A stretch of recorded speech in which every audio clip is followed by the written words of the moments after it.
The commandment, honor your father and your mother, is often misused to demand blind obedience and justify cruelty, abuse, and wrongdoing. A careful reading of Scripture shows that honor is about respect, care, and reverence, not uncritical submission.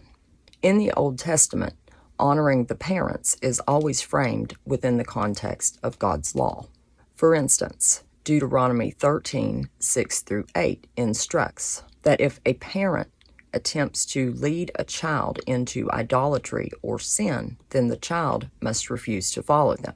Leviticus 19:3 links the commandment to God's commandments, making it clear that loyalty to God takes precedence over loyalty to parents. Parental authority does not justify or excuse evil. The New Testament reinforces this principle and clarifies its application. Ephesians 6:1 commands children to obey their parents in the Lord, explicitly limiting obedience to actions that align with God's truth. Jesus further emphasizes that allegiance to God and truth can require setting aside family demands that conflict with morality. In Matthew 10:37, he states that whoever loves his father and mother more than him is not worthy of him. In Luke 14:26, he teaches that following him may involve prioritizing truth over family loyalty.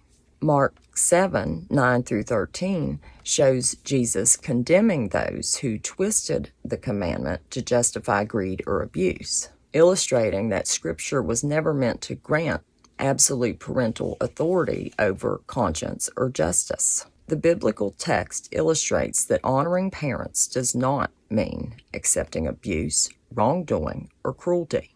It does not involve violating conscience. The Bible consistently places obedience and respect in the context of truth and righteousness. Parental authority is bound by God's law. Anyone using honor your father and your mother to demand submission in the face of cruelty or wrongdoing is misinterpreting Scripture. True honor involves care, respect, and integrity and is always aligned with God's moral order. Blind obedience to wrongdoing is never required, and Christ's teachings make it clear that following conscience and truth takes precedence even above familial expectations. Have a good day.